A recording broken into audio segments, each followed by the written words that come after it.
आयशा की हरी विरासत। एक हरे भरे गांव में जहां प्रकृति अपनी पूरी सुंदरता के साथ खिली हुई थी, आयशा नाम की एक युवा लड़की रहती थी। आयशा अपनी गहरी आस्था और इस्लाम के प्रति अटूट समर्पण के लिए जानी जाती थी।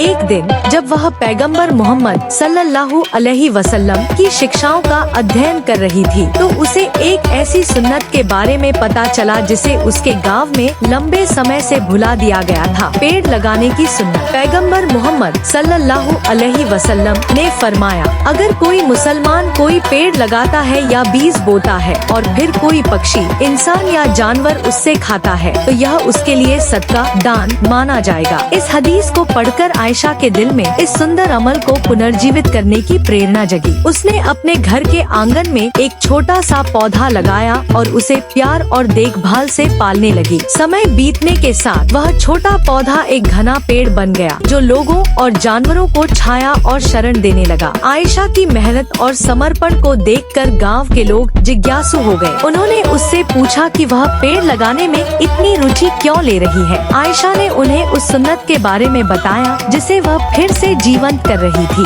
उसकी बातें सुनकर गांव वालों के दिलों में भी जोश और प्रेरणा जाग उठी। आयशा से प्रभावित होकर गांव के लोगों ने तय किया कि वे सामूहिक वृक्षारोपण दिवस मनाएंगे। तय दिन पर गांव के सभी लोग, बुजुर्ग, युवा, पुरुष, महिलाएं, यहाँ तक कि बच्चे भी विभिन्न प्रकार के पौधे लेकर एकत्र हुए। उन्होंने रास्तों के किनारे, मस्जिद के आसपास और अपने घरों के बाहर पेड़ लगाए। जल्द ही पूरा गांव एक हरा भरा स्वर्ग बन गया, जिससे हर किसी के दिल में खुशी और संतोष की लहर दौड़ गई। आयशा का यह छोटा सा प्रयास, जिसका उद्देश्य एक भूली बिसरी सुन्नत को पुनर्जीवित करना था, न केवल गांव की सुंदरता बढ़ाने का कारण बना, बल्कि लोगों में एकता और सहयोग की भावना भी विकसित हुई। समय के साथ जो सुन्नत कभी भुला दी गई थी, वह गांव की पहचान बन गई। आयशा का प्रयास एक उज्जवल उदाहरण बन गया, जो सभी को यह याद दिलाता रहा कि सच्ची नियत और ईमानदारी से किए गए छोटे छोटे कार्य भी बड़े प्रभाव डाल सकते हैं। सीख, एक भूली बिसरी सुन्नत को पुनर्जीवित करना न केवल समुदाय को जोड़ सकता है, बल्कि लोगों के सांसारिक और आध्यात्मिक जीवन में समृद्धि और बरकत, आशीर्वाद का माध्यम भी बन सकता है।